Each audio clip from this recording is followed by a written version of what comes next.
Bab 93, Bab 2213, terungkap. Tenangkan dirimu, Liu Xiao. Di sampingnya, kepala pendeta bergerak cepat, meletakkan tangannya yang kuat di bahu Liu Xiao. Cahaya ilahi melonjak lembut dari telapak tangannya, bukan untuk menekan, tetapi untuk menenangkan badai kekuatan ilahi yang mengamuk yang telah meletus beberapa saat yang lalu. Tubuh Liu Xiao gemetar, rahangnya terkatup rapat, tatapannya yang membara masih tertuju pada raja di atas. Tetapi kepala pendeta mengalihkan pandangannya sendiri ke atas, ekspresinya serius. "Tuanku?" tanyanya, suaranya mengandung ketidakpercayaan, kebingungan, dan sedikit keraguan. Raja Abisal tidak mengalihkan pandangan. Tatapannya tetap terpaku, tidak menyerah saat dia mengulangi.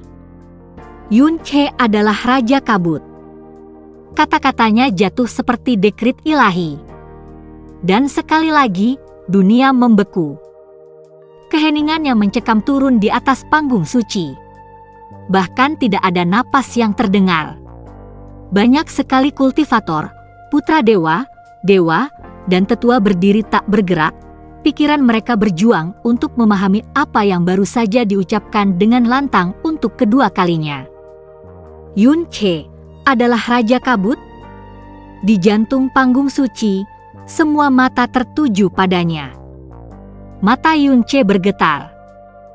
Ketenangannya goyah untuk pertama kalinya. Ini bukan ujian.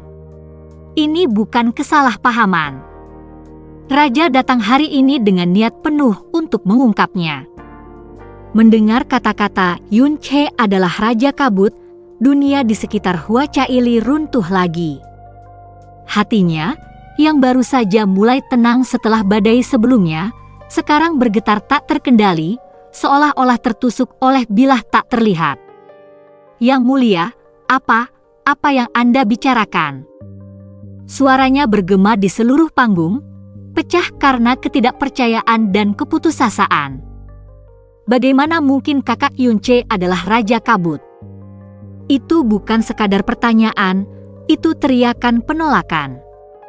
Teriakan dari lubuk hatinya yang terdalam yang menolak untuk menerima beban kata-kata itu.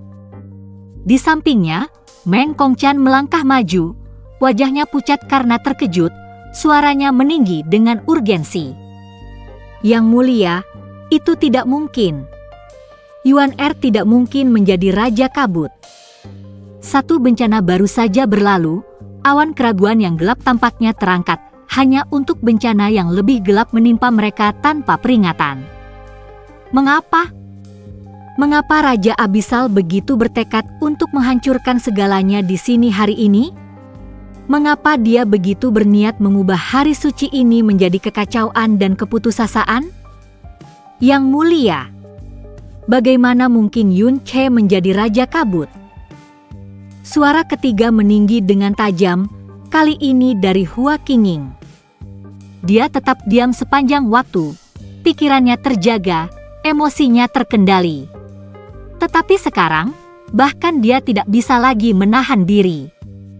Matanya menyala dengan ketidakpercayaan dan kemarahan saat dia menatap raja. Hubungan Hua Caili dan Yun Che tidaklah mulus. Dari kesalahpahaman hingga patah hati, mereka hampir berpisah. Namun, justru karena Raja Kabut, bayangan mengerikan yang menjulang di atas abis, mereka menemukan jalan kembali untuk satu sama lain. Mereka menghadapi bahaya bersama, meneteskan air mata untuk satu sama lain, dan menjalin ikatan yang lebih dalam dari yang pernah dibayangkan. Yun Che sendiri hampir mati di tangan Dewa Qilin saat berada di bawah komando langsung Raja Kabut. Dulu, saat pertemuan Tanah Suci, ia bahkan diculik oleh Raja Kabut, hanya untuk diselamatkan kemudian setelah operasi ilahi berskala besar. Bagaimana mungkin Raja sekarang mengatakan bahwa ia adalah Raja Kabut itu sendiri? Itu menentang semua logika. "Yang mulia," suara Hua Qinging terdengar dengan ketajaman dan urgensi yang langka. Raja Kabut adalah makhluk paling keji dan paling mengerikan di abis. Dia mengendalikan binatang abisal, hantu abisal, dan menguasai laut kabut tak berujung, teror kuno yang diselimuti kegelapan. Kata-katanya menggantung berat di udara. Dia tinggal di laut kabut tak berujung. Itu semua diketahui oleh kita semua. Dia menunjuk Yun Che yang berdiri di samping Hua Caili. Tapi Yun Che selalu ada di sini, di dalam kerajaan ilahi Dreamweaver. Di bawah pengawasan kita, di samping keluarganya, di antara rekan-rekannya. Bagaimana mungkin dia bisa menjadi Raja Kabut? Pertanyaannya bukan hanya untuk raja. Itu untuk semua orang yang telah mendengar tuduhan itu. Dan sekali lagi, beban ketidakpercayaan yang berat mulai membengkak di seluruh platform suci. Itu tidak masuk akal. Dari pelayan terendah hingga makhluk tertinggi yang berkumpul di platform suci, tidak ada satu jiwa pun yang dapat menyangkal alasan dalam kata-kata Hua Qingyin. Bahkan mereka yang hanya mendengar cerita tentang kengerian Raja Kabut merasakan hawa dingin merayapi tulang belakang mereka saat mengingatnya, sementara yang lain, mereka yang secara pribadi menghadapi mimpi buruk itu, mengepalkan tangan mereka tanpa sadar. Namun, mereka mengalihkan pandangan mereka ke arah Yun Che, tidak, Meng Jianyuan, yang kultivasinya saat ini hanya di alam kepunahan ilahi tingkat pertama. Bagaimana mungkin pria itu adalah Raja Kabut? Makhluk menakutkan yang mengendalikan binatang abisal dan hantu, penguasa laut kabut tak berujung itu sendiri? Kedua gambaran itu tidak dapat didamaikan. Bahkan Liu Xiao, yang masih mendidih dengan kekuatan ilahi, mulai mengerutkan kening. Ketika Raja pertama kali berbicara, ketika dia mengklaim Yun Che adalah orang yang membunuh Ling Xian, dia telah kehilangan ketenangannya. Kemarahannya meledak tanpa terkendali. Namun sekarang, saat kata-kata Hua Qingyin bergema di telinganya, gelombang kejelasan perlahan menyelimuti hatinya. Dia mempercayai Tuhannya. Dia percaya padanya dengan segenap jiwanya. Namun ini, mengapa Yun Che, jika dia benar-benar Raja Kabut, bertindak sejauh itu dengan menculik dirinya sendiri, menempatkan dirinya dalam bahaya besar, dan kemudian meminta para dewa untuk meluncurkan misi penyelamatan dari dirinya sendiri? Itu tidak masuk akal. Itu seperti memaksa dua ujung logika yang berlawanan untuk bertabrakan, dan yang ditemukan hanyalah kekacauan. Tekanan dia meluas di panggung suci saat keraguan sekarang menyebar seperti api yang membakar bahkan melalui keinginan yang terkuat sekalipun. Yang mulia, apa sebenarnya yang ingin Anda katakan? Suara Meng Kongqian tiba-tiba terdengar, menembus keheningan yang berat seperti bilah pedang. Matanya tajam, nadanya dipenuhi dengan kemarahan dan ketidakpercayaan yang tertahan. Awalnya kau bilang Yuan Er bukan anakku, dan sekarang kau bilang dia adalah Raja Kabut. Dia menggelengkan kepalanya, emosi bergolak dalam dirinya. Itu tidak mungkin. Yuan Er selalu ada di sini, tinggal secara terbuka di Istana Putra Dewa. Setiap kali kami menerima berita atau laporan tentang aktivitas Raja Kabut, Yuan Er hadir di sini, di depan mata. Kata-katanya tegas, dan banyak yang mengangguk setuju. Itu adalah pertanyaan yang sama yang bergema di hati yang tak terhitung jumlahnya. Bagaimana seseorang bisa hidup secara terbuka di antara mereka dan juga menjadi makhluk yang paling ditakuti di kabut tak berujung? Namun saat itu, suara raja dengan tenang memecah gumaman. Apakah kalian semua lupa? Tatapannya menyapu kerumunan, seolah-olah dia sedang menegur anak-anak yang naif. Raja Kabut memiliki kemampuan spasial yang memungkinkannya melintasi jutaan, bahkan ratusan juta mil dalam sekejap. Pengingat tunggal itu mengirimkan gelombang keheningan baru yang membasahi panggung. Kata-kata itu benar, sangat mengerikan. Sudah menjadi fakta umum bahwa Raja Kabut telah menghindari pengejaran, muncul kembali tanpa peringatan, dan lolos dari pengepungan dewa berulang kali. Dan sekarang, dengan pengingat itu, getaran ketidakpastian berakar di hati bahkan mereka yang meragukan raja beberapa saat yang lalu. Ini, suara Hua Qingying terputus-putus, ketenangannya mulai retak. Dia mengalihkan pandangannya ke arah Yun Che dan Hua Caili yang masih berdiri bergandengan tangan, bersatu di tengah badai yang mulai pecah.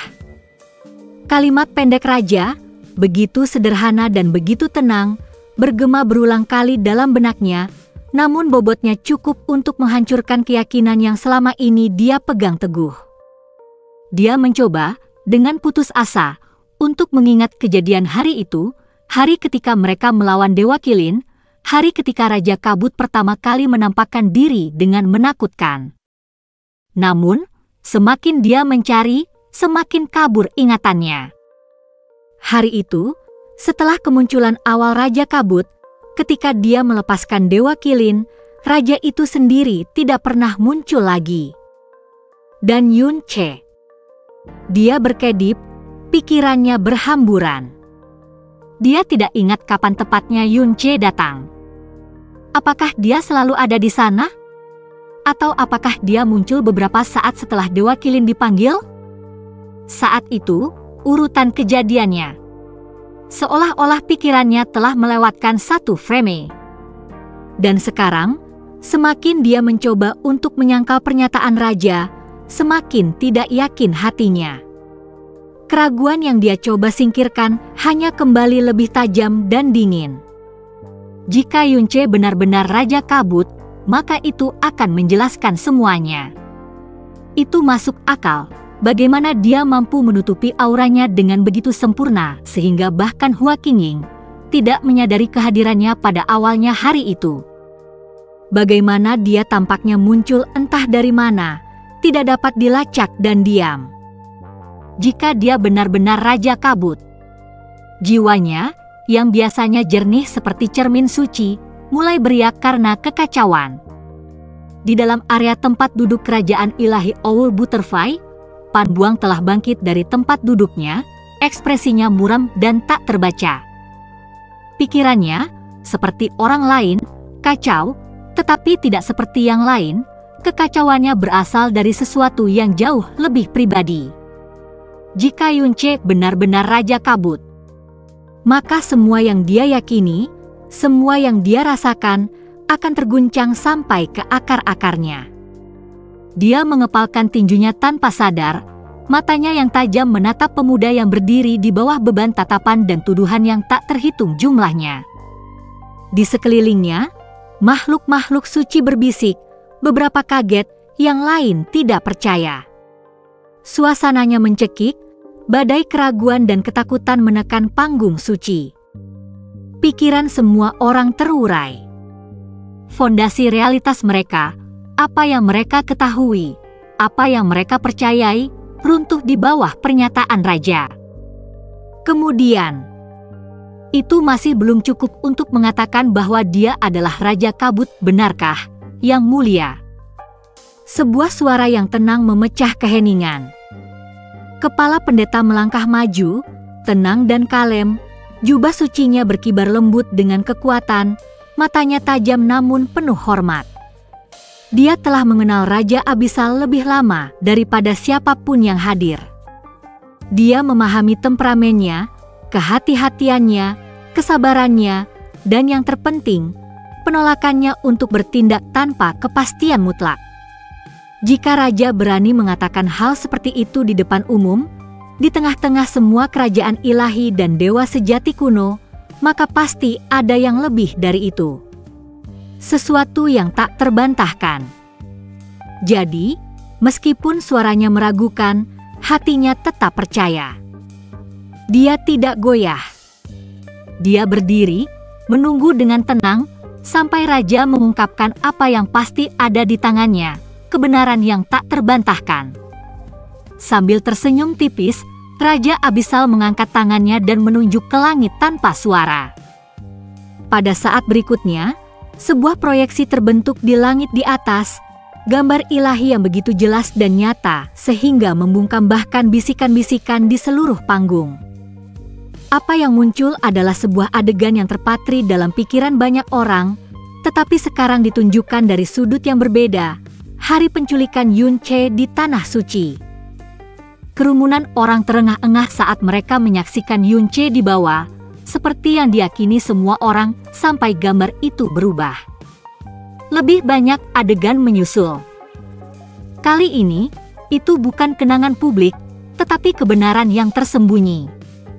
Setelah kejadian itu, suara Monarch akhirnya mengiringi penglihatan itu, tenang dan dingin. Setelah hari itu, aku secara pribadi memasuki laut kabut tak berujung untuk mengejar Monarch kabut. Secara kebetulan aku bertemu dengan Yun Che, yang seharusnya telah diculik. Proyeksi itu menunjukkan sudut pandang Monarch Yun Che, yang seharusnya telah diculik dan hampir binasa, sedang berjalan jauh di dalam kabut, tenang, tidak terluka, dan berjalan berdampingan dengan Shen Wei. Namun yang membekukan hati semua orang adalah apa yang terjadi selanjutnya. Yun Che mengangkat tangannya, dan debu abisal pun menurut. Debu itu berputar-putar di sekelilingnya seperti binatang buas yang setia. Kabut rusak yang melahap dewa dan roh tunduk pada keinginannya. Sesaat kemudian, puluhan binatang abisal muncul, dan bukan untuk menyerang, tetapi untuk menghormati, menundukkan kepala mereka ke arah Yun Che dengan patuh. Namun Yun Che, dalam gambar itu, tampak sepenuhnya normal. Tidak ada tanda-tanda kerasukan. Tidak ada kehilangan kesadaran. Dia berdiri di sana, sepenuhnya sadar, sepenuhnya menjadi dirinya sendiri, dan mengendalikan jurang. Keheningan melanda bagaikan bilah pedang. Para dewa tahu bahwa ketika Raja Kabut merasuki tubuh Yun Che, tubuh itu juga dapat menggunakan tubuhnya untuk mengendalikan debu jurang. Tapi di sini, ini adalah Yun Che dalam tubuhnya sendiri, memerintah debu seolah-olah itu adalah perpanjangan alami dari dirinya sendiri. Itu bukan kerasukan. Yun Che ada di dalam dan di dalam. Rasa dingin menyebar di platform suci dan seluruh kerajaan ilahi. Semakin banyak pemandangan terungkap di langit di atas, masing-masing lebih tajam, lebih berat, dan lebih dahsyat dari yang terakhir. Setiap gambar tampaknya menggali lebih dalam ke dalam hati mereka yang menonton, dan keheningan yang menyelimuti platform suci hanya dipecahkan oleh suara tegukan dingin yang terdengar bahkan di tengah-tengah yang ilahi. Teror, ketidakpercayaan, dan kebingungan bergejolak di hati setiap orang di bawah. Bahkan Yun Che, yang berdiri di tengah-tengah semuanya, merasakan napasnya tercekat. Pupil matanya bergetar saat dia menatap gambar-gambar yang terbentang, pikirannya berhamburan seperti pecahan kaca. Ini adalah kenangan, momen-momen yang telah dia kubur atau bahkan tidak pernah sadari telah terlihat, namun disinilah mereka, diproyeksikan untuk disaksikan semua orang. Dan kemudian, Raja Abisal berbicara. Suaranya tenang, terkendali. Namun nada tersirat, salah satu pengkhianatan yang pahit, terdengar jelas di setiap suku kata. Dengan Yun Che sebagai pewaris kakakku, aku sangat khawatir akan keselamatannya, Raja memulai. Jadi aku menggunakan setiap metode yang tersedia untukku, indera ilahi, ruang terlipat, rahasia terdalam abis, untuk menemukannya. Untuk menemukan Raja Kabut. Dan aku berhasil. Dia menunduk ke arah Yun Che, ekspresinya tidak terbaca. Dari kekosongan di antara ruang, aku memperhatikanmu. Aku menyiapkan penyelamatan, seandainya Raja Kabut ada di dekat sini. Namun saat aku memperhatikan, aku mengetahui identitasmu. Asal-usulmu. Suaranya semakin dalam, dibumbui dengan sesuatu yang hampir terdengar seperti penyesalan. Aku juga benar-benar terkejut karenanya. Awalnya, aku mempertimbangkan untuk melepaskannya. Bagaimanapun juga, kau adalah pewaris saudaraku. Kau tampaknya tidak menyimpan dendam terhadap Abis. Kupikir mungkin masih ada jalan ke depan. Terdengar suara napas terengah-engah di antara kursi-kursi dewa. Berat kata-katanya bahkan mengejutkan dewa sejati kuno. Sang raja bersedia memaafkan, bersedia mengabaikan. Namun kemudian, nada suaranya berubah. Lebih dingin, lebih tajam, tegas. Dan kemudian kau membunuh Dian Rahu. Dan kemudian kau membunuh Ling Xian. Kata-kata itu jatuh seperti guntur, mengguncang tanah di bawah kaki mereka. Yun Ce gemetar. Napasnya terengah-engah, tubuhnya kaku, dan jiwanya terguncang di bawah kebenaran yang menghancurkan yang kini telah terungkap di hadapan semua orang. Mata sang raja menyipit, menusuknya seperti pisau. Itu kau tidak bisa dimaafkan. Itu adalah batas yang kau lewati. Kata-kata dari Abyssal Monarch, pemandangan yang luar biasa di langit, keheningan yang menyelimuti kerumunan. Semuanya mengarah pada satu kesimpulan yang tak terelakkan. Meskipun banyak detail yang masih belum terungkap, tidak dapat dijelaskan, bobot dari apa yang telah ditunjukkan dan diucapkan sudah terlalu berat untuk disangkal. Yang ilahi, manusia, dewa, dan dewa sejati kuno, tidak ada yang bisa membantahnya lagi. Yun Ce, tidak. Meng Jianyuan. Dia adalah Raja Kabut. Kebenaran yang menghantam seperti malapetaka ilahi di panggung suci. Dan di sampingnya, tangannya masih hampir tak memegang tangannya, Hua Caili berdiri membeku. Kakak. Yun. Suaranya bergetar seperti salju yang turun dalam badai salju yang sunyi. Hati dan jiwanya kacau balau. Semua yang ada di antara mereka, setiap momen kedekatan, kepercayaan, dan cinta yang tumbuh, telah berkembang dalam bayang-bayang ancaman Raja Kabut. Dia telah melindunginya, berdiri di sampingnya, menderita di sampingnya. Tetapi jika dia adalah Raja Kabut, jika dia adalah makhluk yang memanggil monster-monster jurang itu yang meneror alam semesta, lalu apa artinya semua itu? Ikatan mereka, cinta mereka, mimpi-mimpi mereka bersama. Apakah semua itu pernah nyata? Air mata menggenang di ujung penglihatannya. Cengkeramannya pada tangan pria itu mengendur saat dunianya terancam runtuh. Sambil menatap langit, menyaksikan adegan-adegan yang memberatkan terus berlangsung, Yun Ce akhirnya menghela napas pelan dan berat, desahan yang bukan merupakan perlawanan, melainkan kekalahan yang tenang. Desahan itu bergema lembut di bawah keheningan yang luas, namun lebih berat daripada raungan dewa manapun. Dalam napas itu, ada kepasrahan. Dia mengerti sekarang, hari ini, Raja Abyssal benar-benar bertekad untuk mengungkap segalanya. Setiap rahasia, setiap kebenaran, setiap topeng yang pernah dikenakannya. Yun Ce mengepalkan tinjunya di sisi tubuhnya. Dia telah melakukan kesalahan. Kesalahan yang lahir bukan karena kedengkian, tetapi kesombongan, berpikir bahwa dia bisa tetap tak terlihat, tak tersentuh di dalam kengerian laut kabut tak berujung yang terselubung. Dia seharusnya sudah menduga hal ini. Bagaimanapun, meskipun kekuatan Worldpiercer tak tertandingi, mampu melewati semua bentuk pembatasan spasial dan jejak, itu bukanlah satu-satunya artefak dewa sejenisnya. Ada yang lain, harta karun surgawi yang dulunya milik ras iblis. Seseorang yang memiliki kemampuan yang sama mengerikannya, diam-diam melintasi ruang dan mengamati yang tak terlihat. Dan Mosu telah menggunakannya. Didorong oleh kekhawatiran akan keselamatan Yun Ce, sang raja telah menggunakan artefak itu, bukan karena curiga, tetapi karena peduli.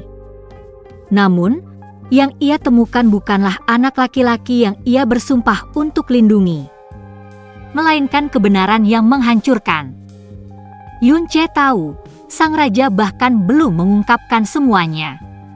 masih ada potongan-potongan teka-teki yang tersembunyi, kebenaran yang tak terucapkan. Namun, meskipun begitu, apa yang telah ditunjukkan sudah lebih dari cukup. Cukup untuk merobek lapisan penyamarannya yang terakhir. Cukup untuk mengeksposnya sepenuhnya sebagai Raja Kabut. Yun-che perlahan mengalihkan pandangannya ke samping. Ke wajah Hua Caili yang pucat dan gemetar, matanya terbelalak karena kesakitan dan ketidakpercayaan. Ke Meng Kongchan, pria yang telah memanggilnya putra dengan begitu bangga dan penuh kasih, sekarang berdiri tak bergerak dalam keheningan yang tertegun. Kepada mata dewa yang tak terhitung jumlahnya yang menatapnya, beberapa dengan amarah, yang lain dengan rasa kasihan, dan banyak yang dengan kebingungan. Dan akhirnya, matanya terangkat kepada sosok yang berdiri di atas mereka semua. Kepada raja yang telah memberikan penilaian. Kepada orang yang tahu terlalu banyak. Dan kemudian, dengan ketenangan yang membuat setiap pendengar merinding, Yun-che akhirnya berbicara. Seperti yang diharapkan darimu, Raja Abissal.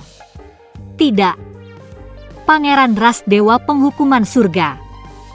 Putra dewa pencipta Moe. Pangeran Mosu. Suaranya pelan.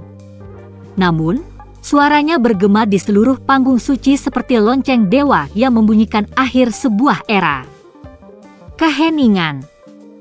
Bahkan langit di atas, proyeksi yang masih berkedip-kedip di udara, membeku sejenak.